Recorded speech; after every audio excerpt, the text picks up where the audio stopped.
Donc, lorsqu'on parle d'animation en CSS, les animations, lorsqu'on parle d'animation, on fait référence à deux types d'effets.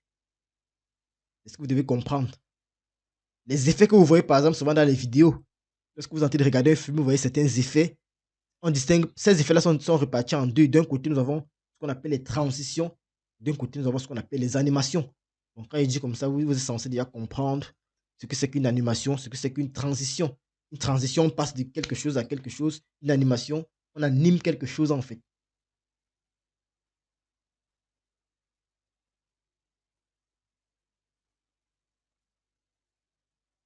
Voilà, exactement. Ce qu'on va dire, c'est que les transitions sont en réalité des animations simplifiées. Si vous regardez très bien, vous allez voir qu'une transition, c'est une animation qui est simplifiée. Donc, ça veut dire que sa réalisation est réduite au strict minimum. Donc, ça ne va pas trop durer, en fait. Une transition ne dure pas trop. Or, une animation va se faire même sur 2 secondes, 3 secondes. Par exemple, il y a plus le cas, par exemple, du fait que vous pouvez montrer comment est-ce que votre boîte-ci, en fait, est en train de quitter d'une position à une autre. Vous voyez que pour le faire, ça ne va pas nécessiter 2 secondes. Il va falloir un temps. Vous voyez que c'est déjà une animation. On va animer notre élément durant une certaine période qui sera un peu longue. À la différence d'une transition, c'est que, par exemple, au survol, on appelle ça les transitions. Au survol directement, vous pouvez peut-être changer une couleur. Là, le changement de couleur va se faire de manière rapide, en un laps de temps. Du coup, on va dire que c'est une transition. Raison pour laquelle on dit que les transitions ici là sont des animations qui sont simplifiées. Donc, le temps de réalisation d'une animation, d'une transition est assez réduit. Or, une animation proprement dite, le temps est un peu long.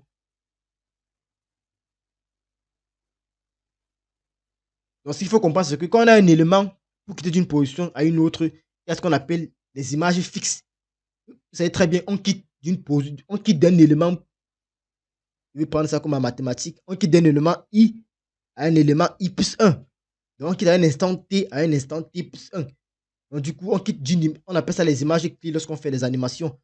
Parce qu'on va quitter d'une position initiale pour arriver à une autre position qui est différente de la position initiale en fait. Et si nous sommes en vidéo par exemple, lorsque vous allez commencer par exemple à réaliser des transitions et des animations, on va toujours prendre ce qu'on appelle, on va toujours se demander quelles sont les images clés en fait. J'ai dit tantôt que les images clés c'est quoi? C'est l'exemple par exemple d'un mouvement. Quand on fait un mouvement, on quitte d'un instant T à un instant T plus 1. Par exemple, lorsque vous survolez un élément, à l'instant initial, l'élément n'est pas survolé. Est-ce que vous comprenez? À l'instant T, l'élément n'est pas encore survolé. À l'instant T plus 1, l'élément sera survolé. C'est ce qu'on appelle les images en fait. C'est un peu comme dans un film. Lorsqu'on fait un mouvement dans un film, lorsqu'un acteur veut par exemple appliquer peut-être une gifle à un autre acteur, à l'instant initial, le premier acteur, la main n'est pas encore levée. Et il va lever la main, on va dire qu'il va passer à un instant T plus 1. Donc du coup, l'image de départ est différente de l'image d'arrivée. À l'arrivée, il aura la main sur la joue de l'acteur secondaire. En fait, c'est un peu pour vous montrer de manière dans la vie réelle comment ça se passe un peu, par exemple. Donc, on va tout mettre en tête. On va mettre en tête les images clés. Parce que les images clés, c'est ce qui est important à retenir. On quitte d'une image initiale pour arriver à une image, peut-être une image 2 pour la transition. Parce qu'on a dit que la transition se fait de manière courte. Les animations, vous allez voir, on aura plusieurs éléments qui vont entrer en jeu. Alors, comment donc on peut mettre en place les animations? Donc, pour ce faire, je vais essayer de créer un nouveau fichier pour qu'on ne puisse pas mélanger. Là, il va dire qu'on a appelé ça, pour que ça ne nous embrouille pas. On va appeler ça.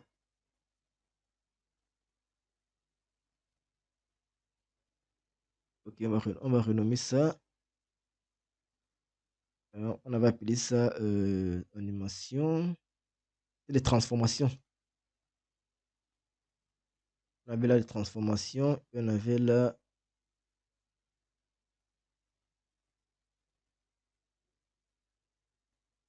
On avait là les transformations également.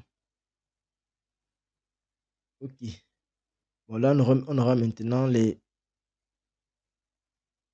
transitions et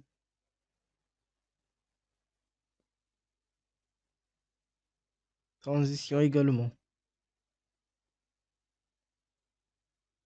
Ok, donc transformation. Pour que ça ne puisse pas vous embrouiller, je vais mettre bien ça.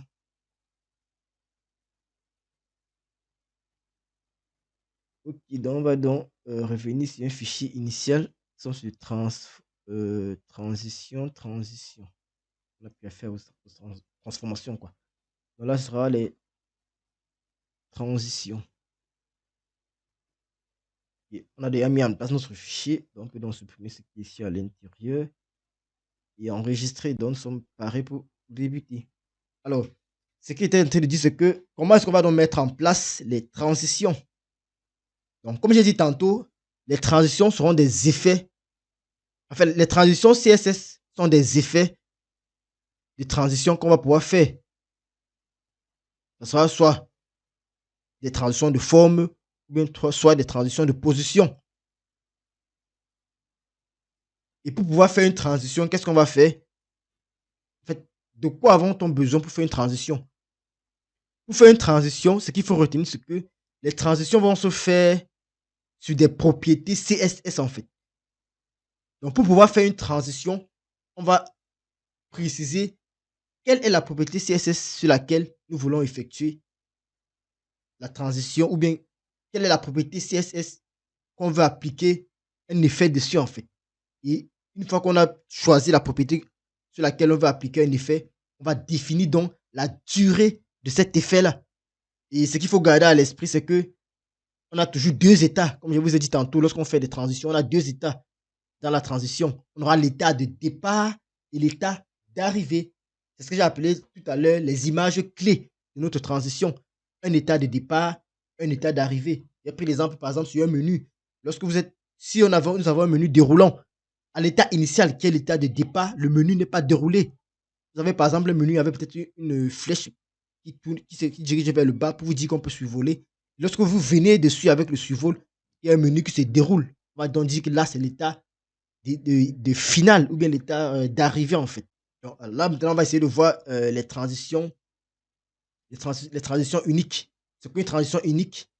On va faire une transition qui se fait d'un état, qui se fait effectuer à partir d'un état 1 à un état 2. Donc, pour ce faire, on va définir par exemple, là, nous avons un fichier HTML pour définir notre transition. Bon, je peux vous montrer d'abord la syntaxe et on voit ensuite comment on peut l'appliquer. Donc là, par exemple, sommes sur transition, ouais. Je vais faire une transition, par exemple, qui va faire quoi? Je vais faire un effet de transition sur la propriété width. J'avais dit que width, c'est quoi? Width permet de définir la largeur d'un élément. Je veux, par exemple, faire une transition sur la largeur qui aura une durée de 2 secondes. La question que vous devez vous poser, quelle sera l'importance de faire une transition sur la largeur? Regardez par exemple, lorsque nous avons fait par exemple la méthode scale. Est-ce que vous vous rappelez? Vous dites, oh maintenant vous pouvez faire une transition là-dessus. Vous allez faire une transition sur la largeur d'un élément.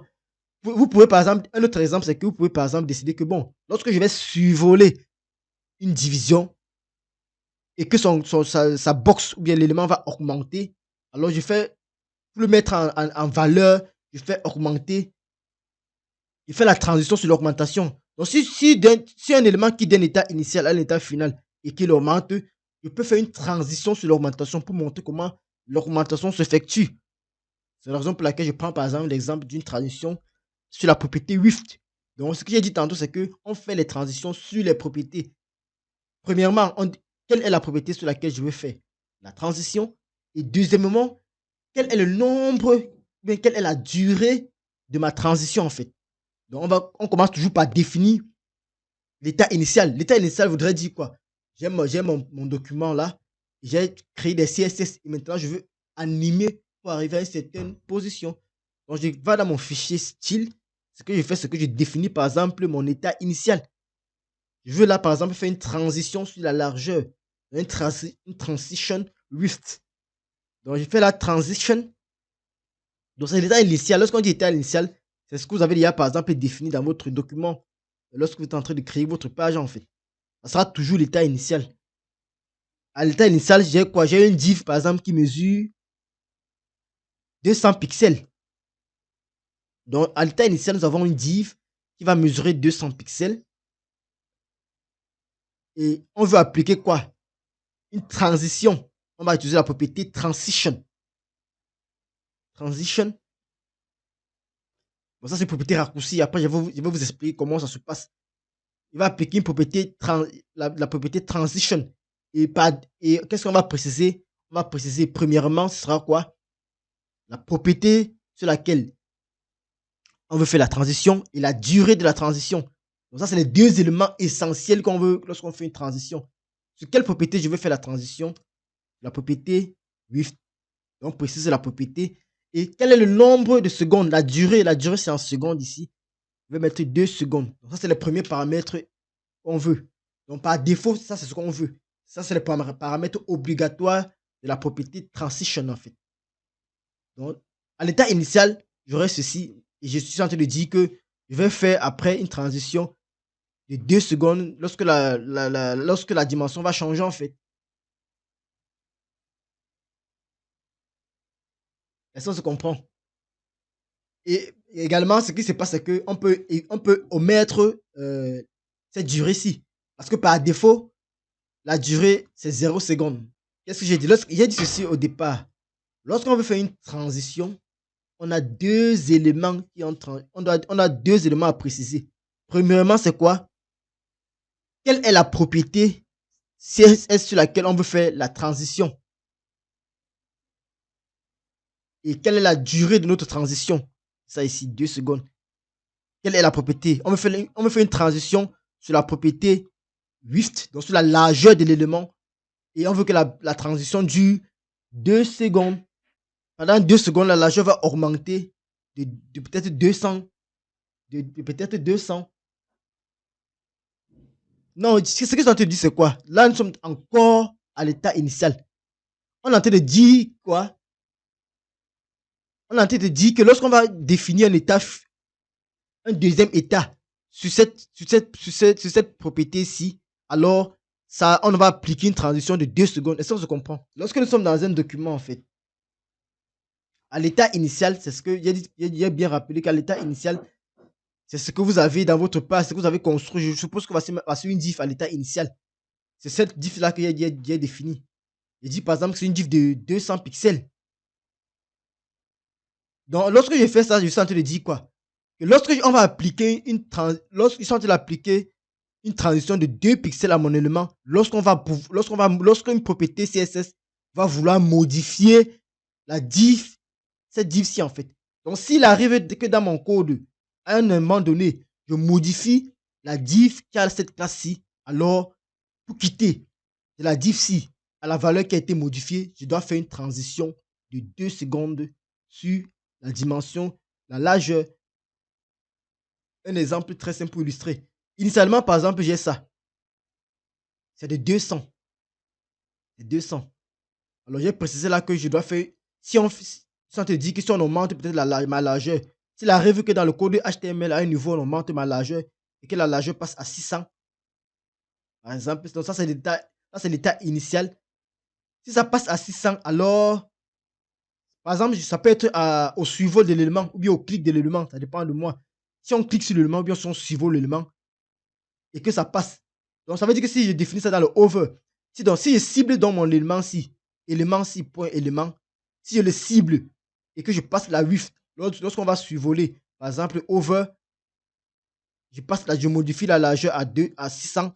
Ça veut donc dire que je vais faire une transition donc pour quitter donc de 200 à 600 lorsqu'on va faire un survol. Donc,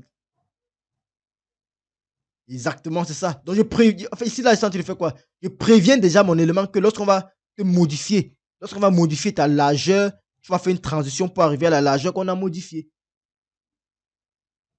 J'espère que c'est clair pour vous. Donc, ça, c'est mon état initial, en fait. Mon effet, en fait, de transition ici, là, va commencer lorsque la propriété CSS spécifiée va changer de valeur. Quelle propriété dans ce cas? La propriété width. Donc, lorsque la propriété width de ma transition width-ci va changer de valeur, alors la transition-ci va être appliquée.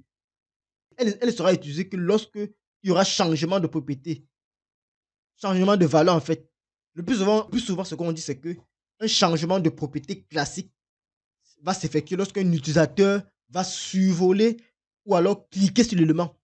Dans notre cas, nous sommes en CSS. C'est lorsqu'on va survoler qu'il y aura changement. Parce que c'est le seul moment qu'on peut faire un changement en CSS.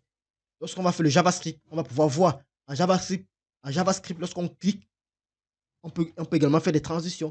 Donc, on va pouvoir récupérer pour voir que, bon, s'il clique, ça veut dire qu'il a fait un clic. Or, en CSS, ce qu'on peut juste faire, c'est qu'on peut faire juste notre état de changement sera quoi? Sera le survol uniquement. Raison pour laquelle on va passer à l'étape de la transition, qui est l'étape 2. Donc, c'est la première étape. Mon élément est défini. C'est un peu comme si vous êtes en train de définir construire votre maquette, d'intégrer votre maquette. C'est ce que vous prévenez déjà que mon élément aussi, lorsque sa largeur va être changée, alors on fait une transition de 2 secondes sur la largeur. Ça, c'est l'étape 1.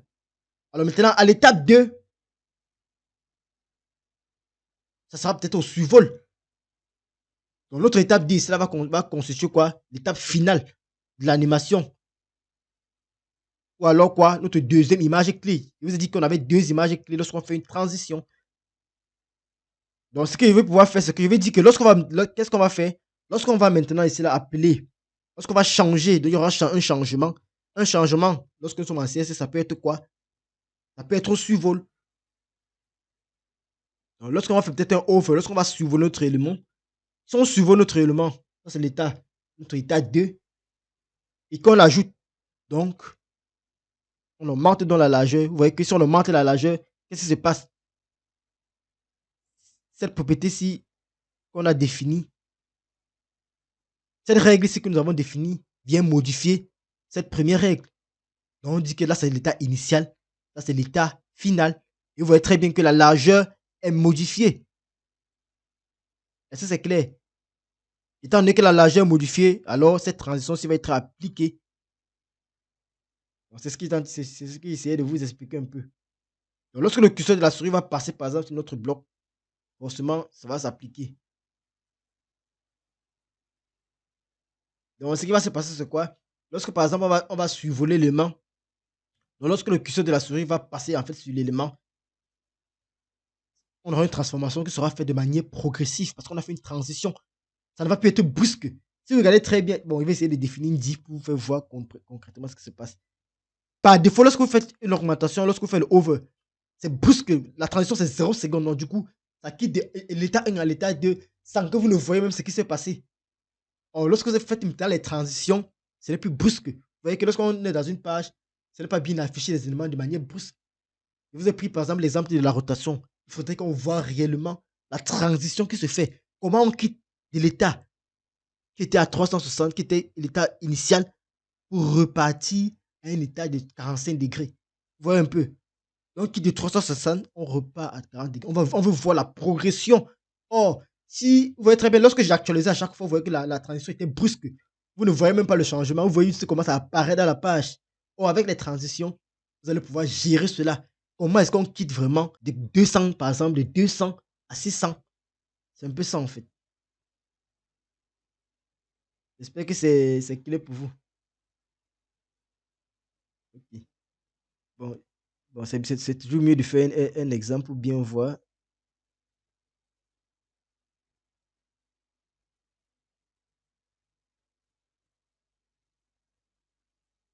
Bon, vous savez que ce sera obligé de définir une couleur ici, là.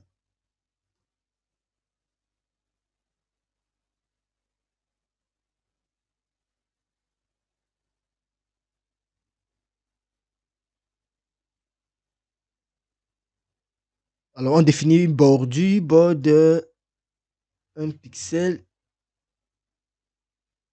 1 pixel solide blue.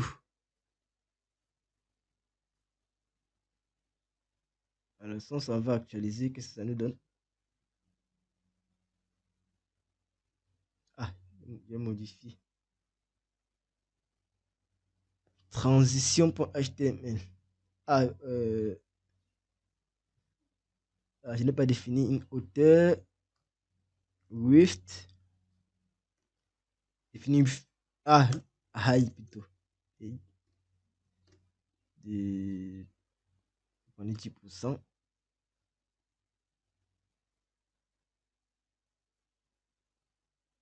On actualise. Qu'est-ce qui se passe?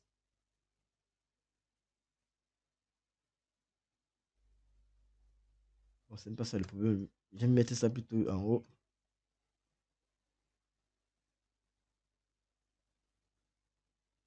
Ok, regardez. Vous voyez la transition qui s'est fait? Elle s'est fait pendant 2 secondes. Oh, regardez ce qui se passe lorsque je n'ai pas ça. Lorsque je n'ai pas ça, qu'est-ce qui se passe? Vous allez me dire. Vous voyez que ça allez voir que c'est assez brusque.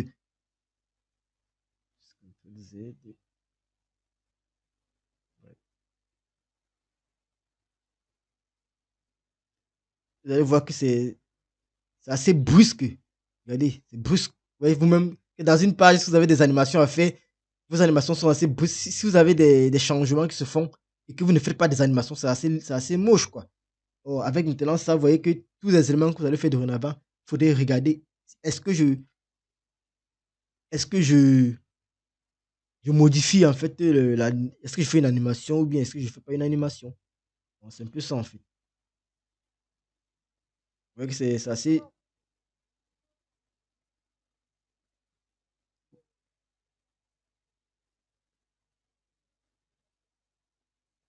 Exactement, c'est la même chose qu'on c'est la même chose qu'on fait en HTML. Pourquoi parce que lorsqu'on conçoit un design, on prévoit tout ça en fait. Si vous pensez que ça va améliorer l'expérience utilisateur, alors vous prévoyez déjà les animations. C'est ce qu'ils font les designers UI, UX design. Ils prévoient déjà que bon, ici on peut faire une animation pour captiver l'utilisateur, ainsi de suite. À la page d'accueil, il peut faire telle animation, il peut faire telle chose. C'est vous qui définissez. Toutes les animations qu'on définit sur l'ordinateur, ça peut se faire en CSS. Exactement ça. Oui, ça fait lourd aussi. On mesure en fait. Donc, on ne fait pas les animations pour le faire. On fait les animations quand c'est nécessaire. On ne va pas juste venir faire une animation comme si c'était un jeu vidéo, non. On fait les animations quand ça c'est nécessaire. Par exemple, lorsque vous êtes en train d'entrer dans le site, est-ce qu'il y a des éléments qui doivent être chargés progressivement? Vous le faites. Donc, ce n'est pas qu'on va venir animer toute la page. Vous animez toute la page au même moment. Forcément, ça va prendre le temps pour le chargement de votre page. Et si votre page prend assez de temps, la probabilité que les utilisateurs quittent votre page sera assez grande. C'est les animations prennent le temps. Donc, regardez par exemple cette animation que j'ai fait. Ça va prendre peut-être 5 secondes. Si c'est dans une page d'accueil, alors vous voyez que ça perd déjà 5 secondes pour charger la page. Pour que la page se charge complètement, ça va prendre il y a 5 secondes, ce qui est très élevé dans une page. Donc, en fait, c'est au besoin. On ne met pas juste, on ne choisit pas au hasard, c'est au besoin. Ok, donc on va continuer. À côté, ça, c'est une transition simple que nous avons fait en fait. Une transition unique. On a fait la transition uniquement en ce qui concerne la largeur. Vous pouvez faire sur toutes les propriétés que vous connaissez en fait. Ça peut être une transition sur la taille. Vous voyez, ça peut être une transition au niveau de la couleur. Vous voyez, tout ce que vous connaissez en fait en ce qui concerne les propriétés. Raison pour laquelle j'ai dit on n'a plus qu'une transition sur une propriété CSS. Alors maintenant, on peut faire ce qu'on appelle les transitions multiples. Donc ça, c'était les transitions simples. On peut commenter, ça peut vous aider. Ça, c'est les transitions simples. Maintenant, là, on va essayer de faire les transitions multiples. Les transitions multiples. Alors, à quoi servent les transitions multiples? On parle de transitions multiples parce qu'on va pouvoir ici là ajouter plusieurs effets de transition. Lorsqu'on parle de plusieurs effets de transition, ça veut dire qu'on va ajouter donc autre propriété. Puisque là, ici, on avait fait une transition simple, on avait juste ajouté une seule propriété. Transition multiple veut dire qu'on va ajouter plusieurs propriétés. Donc, je peux donc décider de faire une transition sur la largeur, sur la hauteur, sur une transformation. Quand il parle de transformation, on va essayer de comprendre. Transformation, ça peut être quoi? Lorsque j'ai fait une transformation, par exemple, en rotation, je peux faire une animation dessus. Vous voyez très bien. Donc, si j'ai fait une rotation, il peut faire la transition pour dire que donc, pendant la rotation, je veux que la rotation se fasse pendant 10 secondes. Vous verrez très bien que ça sera. Ça va être. Je vais dire comment ça va être très. Ça sera très Avec la transition va se passer de manière très, très fluide, quoi. On va pas voir une truc qui va s'afficher de manière brusque. Donc, pour faire les transitions simples, c'est la même chose. On va juste ajouter les différents effets qu'on veut, soit sur la largeur, soit sur la hauteur, soit sur une transformation. Un exemple palpable, c'est quoi? Je vais prendre là, par exemple, le point transition. Transition multiple. Si je fais la transition multiple, je peux dire que ma transition va s'appliquer sur quoi? Il fait transition, on utilise la propriété transition pour définir une transition. On précise les propriétés sur lesquelles des effets vont être appliqués. Par exemple, si on fait une transition, puisque c'est une transition multiple, on veut donc faire la transition sur plusieurs propriétés. Si mon élément qui est sélectionné, on fait une modification de sa largeur, on va donc faire donc un width. Pour passer de la largeur qu'on a modifiée, on va faire un width de 2 secondes. Si on va ajouter un autre effet sur la hauteur, par exemple, on met juste une virgule. On dit si la hauteur augmente, alors on fait une transition sur la hauteur.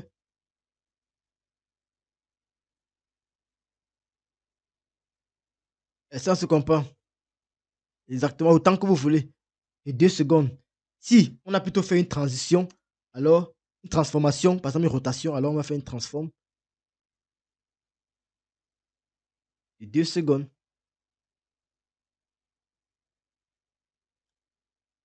Est-ce que vous comprenez maintenant? C'est assez comme ça. C'est la même chose qu'on a fait ici, en fait. Vous pouvez tester sans difficulté. Là, c'est transforme plutôt.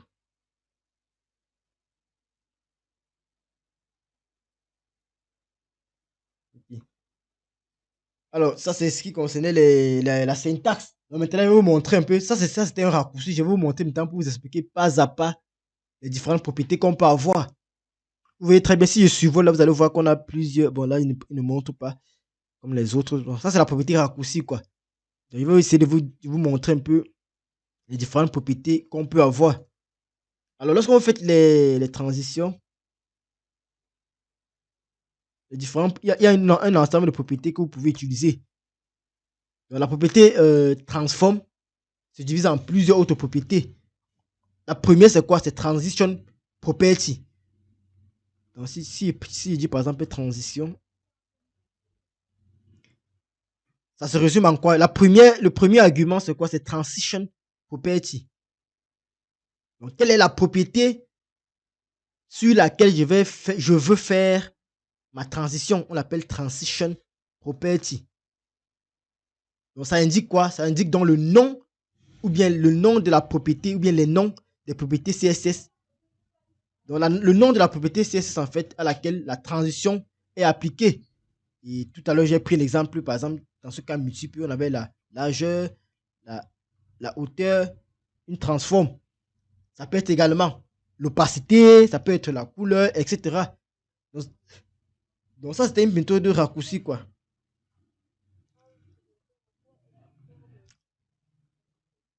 Ça, c'est le raccourci. Oh, regardez, transition property. Je suis en train de vous expliquer, ici, quoi. C'est que dans transition property, qu'est-ce qu'on met? On met le nom de la propriété CSS à laquelle la transition est appliquée. Vous voyez que ici, là, ça correspond à quoi? À ce premier. Vous pouvez décomposer cela, en fait. À côté de transition property, qu'est-ce qu'on a encore? On a transition duration. Que voici la durée de la transition. Donc, ça permet de définir la durée d'une transition en secondes. Et par défaut, je vous ai dit tout à l'heure que par défaut, c'est 0. Raison pour laquelle, si vous ne mettez pas, on aura un changement brusque. Donc, si on quitte d'une largeur 50 à une largeur 200, le changement est brusque. Vous ne voyez même pas en fait le changement. Or, tout à l'heure, vous avez vu très bien ici qu'avec ça, on voyait très bien comment l'autre élément s'agrandissait de manière progressive. Ça, c'est clair. Donc, à côté de ça, on avons quoi? Nous avons transition duration qui permet de définir la durée de notre transition. C'est en secondes éléments. Donc, par exemple, ici, c'était 8. On peut mettre là pour ne pas avoir des erreurs. Là, c'était 2 secondes. Alors, comme troisième propriété, qu'est-ce que nous avons? Nous avons la propriété Transition Timing Function. Alors, je vais d'abord écrire, je vais vous expliquer. Transition Timing Function. Alors, la propriété Transition Timing Function permet de faire quoi?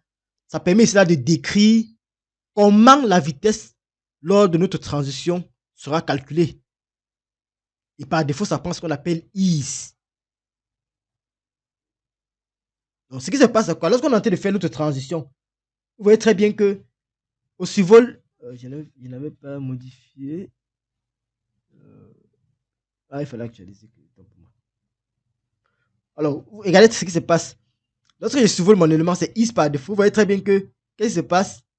Regardez, vous pouvez remarquer vous-même. Dès que je survole, il commence rapidement. Ça, c'est par défaut. Donc, il va commencer rapidement après s'arrêter. Donc, après, je vais vous expliquer, je vais vous montrer d'autres cas d'utilisation qu'on peut avoir. Vous voyez que la vitesse un peu change un peu. Donc, on a une certaine vitesse, en fait, que notre élément peut prendre. Donc, ça permet de définir la vitesse. Comment est-ce que l'élément est calculé? Est-ce qu'on part de manière linéaire? Est-ce qu'on part de manière, on appelle ça souvent quoi? Non linéaire? Bon, on va essayer de découvrir les différentes valeurs possibles. Et je vais vous expliquer chaque valeur. Donc, par défaut, ça commence, vous voyez, ça commence rapidement là et ça se termine progressivement. Alors, une autre propriété, c'est la propriété Transition Delay. Donc, on a la Transition Delay.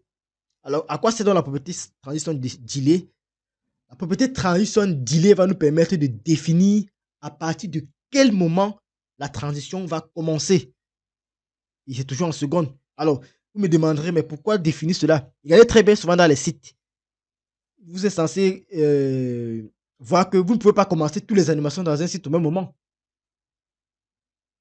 Je prends un exemple très simple. Vous êtes dans un site. Vous voulez, par exemple, animer le site. Est-ce que vous voulez que, par exemple, que le menu se charge. Après, le titre principal se charge. Après, l'image suivante se charge. Ainsi de suite, ainsi de suite.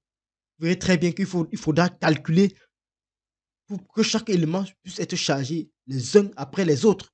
Donc, du coup, il faudra définir un transition delay. Vous dites quoi? Si ça c'est le menu, alors au changement de mon site, je charge complètement le menu. J'attends peut-être 5 secondes. Ça veut dire quoi? Si j'attends 5 secondes pour son chargement, il faudrait que le prochain élément puisse définir un transition delay qui va peut-être commencer à 5 secondes. Donc, dans ce cas, je vais commencer donc ici là à 5 secondes pour dire que mon titre, par exemple, va commencer après 5 secondes. Après 5 secondes. Donc, je laisse le temps à la page, au menu de se charger. Ensuite, j'affiche mon titre. Ensuite, je vais peut-être afficher l'image. Donc, si je suis dans le cas de l'image, qu'est-ce que je dois faire? Je vais dire par exemple que bon, celui-ci va se charger en 5 secondes. Et ma durée, c'est peut-être. L'animation va durer peut-être 4 secondes. Ça fait quoi? Ça fait 4, 5 plus 4, ça fait 9. Donc, mon prochain élément, qui est une image, je veux que peut-être elle commence donc à 10. Donc, je laisse le temps à celui-ci de pouvoir se charger également celui-ci. Donc, ça va faire un chargement progressif. C'est pour ça que lorsque vous arrivez dans certaines pages, qu'est-ce que vous avez? Vous voyez très bien que le menu se charge. Après, le titre apparaît. Après, vous voyez l'image apparaît. C'est parce qu'on a fait des transitions. On a géré en fait les transitions pour que les éléments puissent apparaître de manière progressive. Est-ce qu'on se comprend? Donc, c'est ce à quoi c'est la transition delay. Elle est définie à quel moment votre transition va commencer. Donc, ça, c'est ce qui concerne ici la propriété, les éléments très importants de la propriété transition. On va les 4 propriétés très importantes qu'on utilise. Mais maintenant, au niveau de. Pas...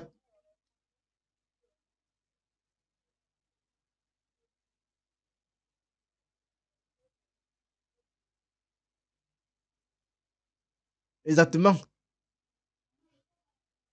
Exactement. C'est une propriété raccourcie. Donc, tous les éléments que j'ai ici, là, vous pouvez les mettre les uns à la suite des autres. Il comprendra.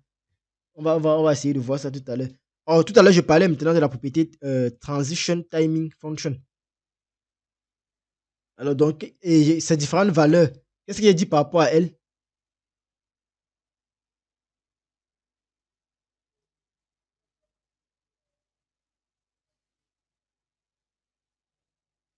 Mm. Oui, ce que j'ai dit, c'est que la transition timing function permet donc de décrire comment la vitesse de notre transition, en fait, comment la vitesse lors d'une transition sera calculée. Est-ce que la transition sera rapide ou bien est-ce qu'elle va commencer doucement et se terminer rapidement ou bien est-ce qu'elle va aller tout doucement jusqu'à la fin. Bien évidemment, si on dit 2 secondes, elle va gérer le temps là. Ça ne peut pas, sinon ça va dépasser en fait. Donc elle gère le temps que nous avons défini au départ. C'est en fonction toujours du temps.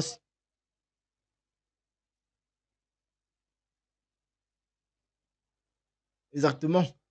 Et il y a plusieurs valeurs. Je vous ai dit que la valeur par défaut, c'était is, qui indiquait quoi? Un effet de transition avec un démarrage lent. Vous avez vu très bien que ça commence lentement. Et après, ça part rapidement, en fait. Si vous venez là, vous allez voir. On a un début qui est assez lent, regardez. Vous voyez que ça se termine rapidement. Ça part rapidement, après ça se termine lentement. C'est un peu ça. On a plusieurs valeurs possibles, quoi.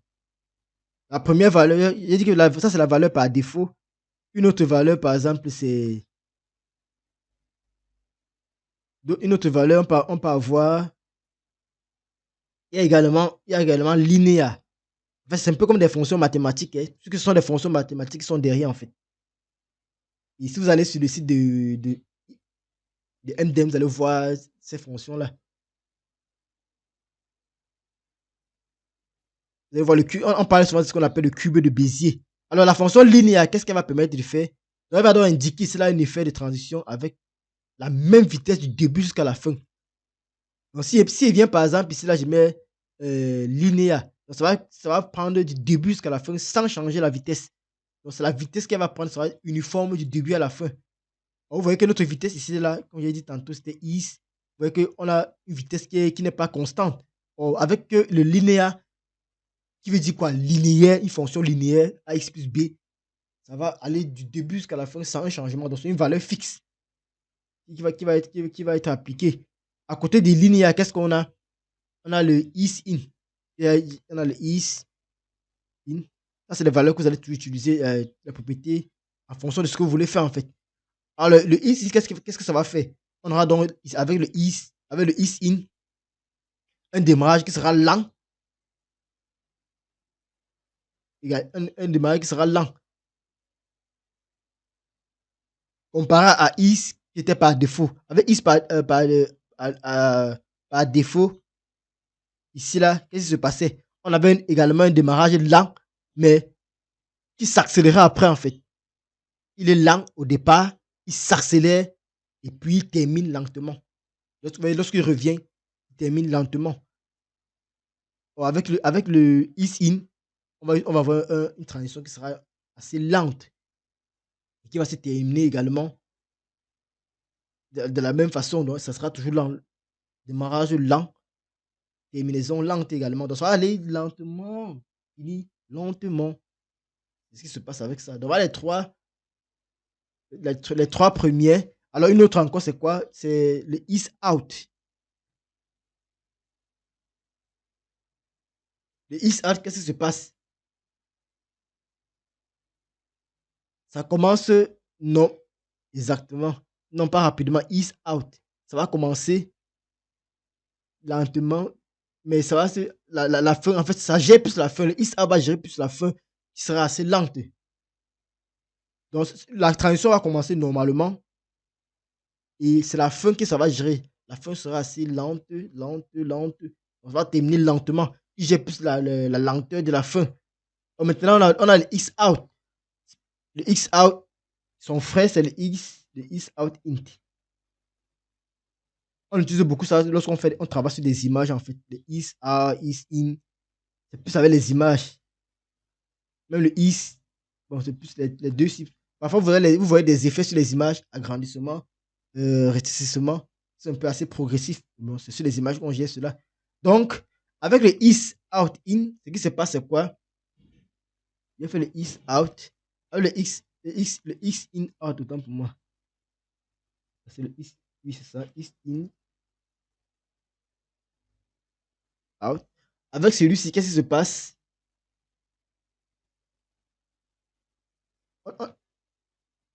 Exactement, vous aurez compris.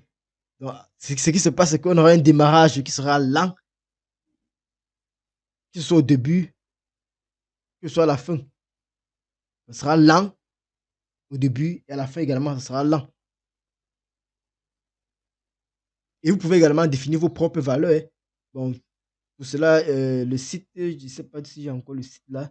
Il y avait un site où on regardait, on pouvait définir les valeurs de manière seule, quoi. Je crois que c'était, il y avait une fonction. La fonction, c'était, bon, je vais essayer de trouver le raccourci parce que j'ai un peu ça en tête. Mais, bah, il vous faudra calculer. Je crois que c'était la fonction cube. Ok, c'est ça. Donc, voici ça. Specifies a cubic Bezier curve.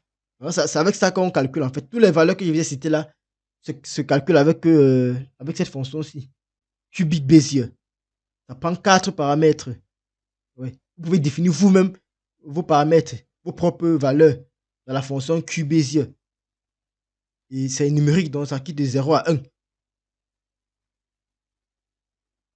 Donc ça quitte de 0, donc 0,1, 0,2 jusqu'à 0, jusqu'à 0, jusqu'à 1 en fait. Et je pense qu'il y a un site web qui permettait de traiter cela. Et avec ça, vous pouvez tester en fait Q Bezier. Je peux retrouver sur MDN, Cubic Bezier. Vous allez avoir plus d'informations parce que je crois qu'ils ont toute une page qui est destinée à lui. Ah,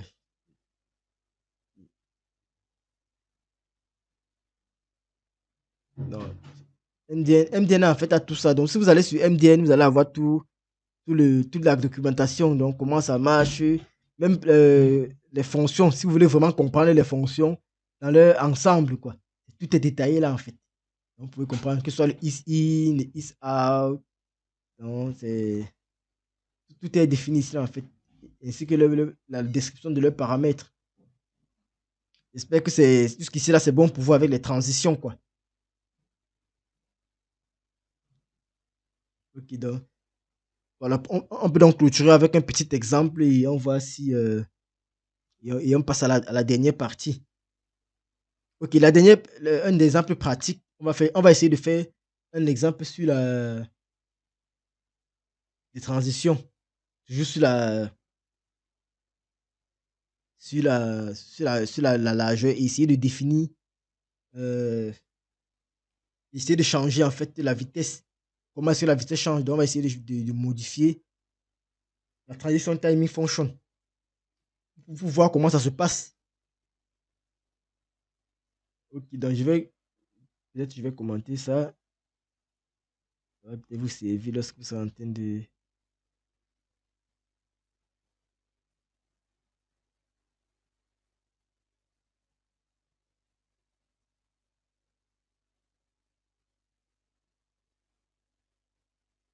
travailler.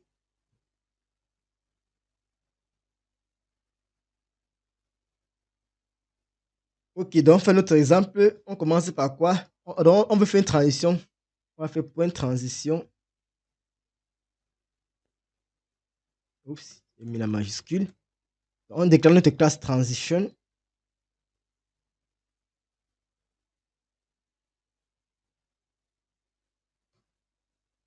Ok, on va utiliser les propriétés comme on l'a dit tantôt. On va faire transform, transition property. On va faire transition duration. On va faire transition timing. On va faire transition delay. J'aurais dû prendre celle-ci. Ok, je mets tout ça là. Donc, au niveau de transition property, on va toujours partir sur la largeur d'un élément. On va faire une duration. La durée de notre transition sera de 3 secondes. Alors, on va prendre la fonction linéaire pour faire une transition linéaire. Vous vous rappelez très bien. Qu'est-ce qu'il a dit par rapport à linéaire? Il a dit que c'était constant, donc l'évolution était constante. Ok, on avait linéaire. Maintenant, au niveau de la transition délai, on va prendre 1 seconde. Donc, ça commence après 1 seconde, quoi. Alors, et si je veux, par exemple, mettre ça en une seule ligne, vous pensez que je peux faire ça comment? On peut faire la transition, il dit qu'on peut faire ça sur une seule ligne. Premièrement, c'est d'abord l'élément, la propriété CSS sur laquelle on veut faire l'effet. Ça sera width. La durée, on précise la durée. On précise la transition timing function. Après, on précise quoi? La transition delay. C'est ça la syntaxe. C'est la même chose, donc c'est le raccourci, quoi. Ça fait la même chose que nous avons fait tout en haut aussi.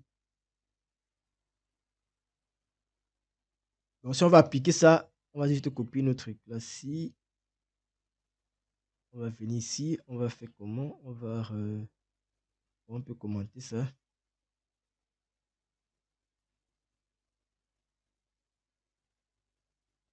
Laissez ça comme vous pouvez tester vous-même chez vous. On va faire une div.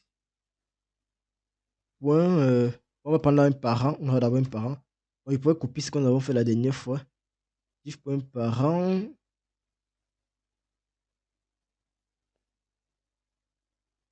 Bon, c'est mieux que je copie pour aller plus rapidement.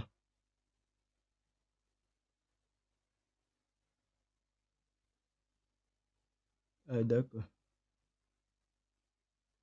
Div.parent.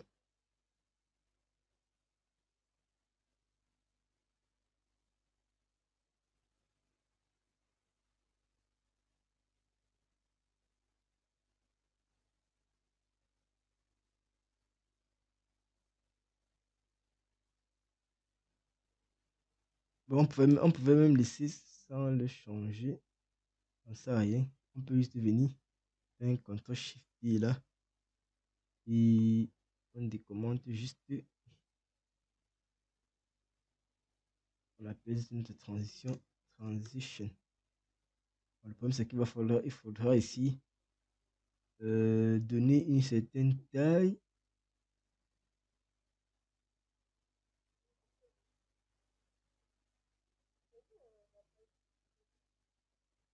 Ouais.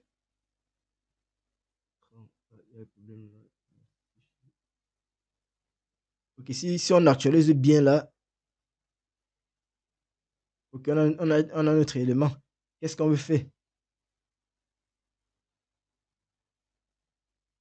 Au survol, on peut peut-être augmenter la. On va faire au survol.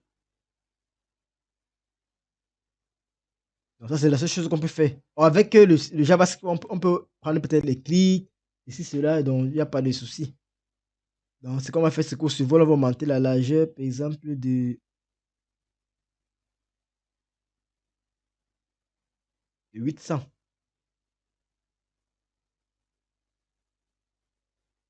C'est que ça qu'on fait. On peut faire plusieurs autres choses, mais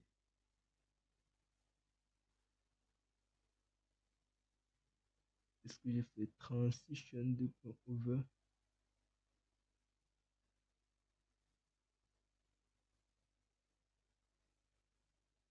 Et que j'ai enregistré ici. Ah, ça ne fonctionne pas. Pourquoi?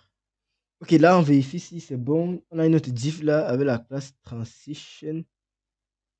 Ok. Au niveau de notre CSS, qu'est-ce qu'on a? On a notre classe. C'est bien là. On a notre classe transition. Transition pas petit. Oui, 3 secondes. Ok, quel est le problème là? Background.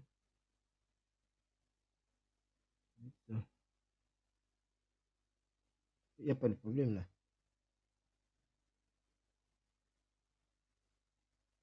Voilà, là, ça devient compliqué. Bon, essayons voir. Est-ce que j'ai fait une erreur quelque part?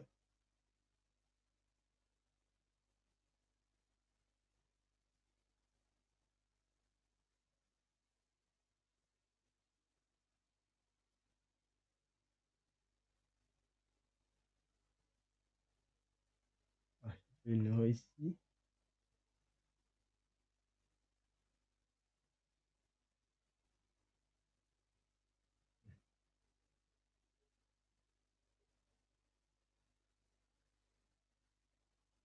Transition with 200 I500 transition. Oui. Où? Ah, d'accord.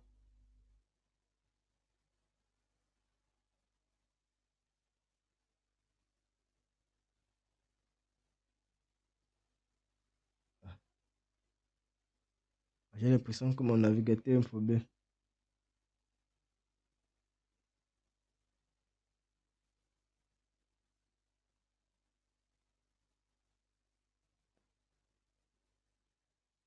C'est pas censé me déranger.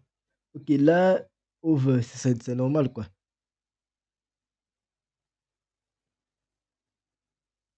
Transition, property, si là c'est correct. Ma transition est bien définie, classe diff, point, transition, ouais. Et ici c'est la même chose. Gère ma transition. Ici là je monte quoi? Je monte juste là je. Ah, je ne vois pas le problème, mais bon. Ah, ah oui, la durée en fait. Vous vous rappelez, oh, j'essaie de ne pas. C'est la durée en fait. Aussi, il faut attendre. J'avais oublié que j'avais mis une durée en fait. C'était ça le problème. Et ça, c'est clair. Parce que j'ai dit que ça commence après. Ça ne va pas être direct en fait. Raison pour laquelle il fallait. Oh, je venais, je quittais directement. Donc, du coup, il n'y a pas de souci. Donc, ça fonctionne normalement quoi. Donc, c'était tout en ce qui concerne les transitions. Donc, j'espère que c'est assez clair pour vous maintenant. Ok.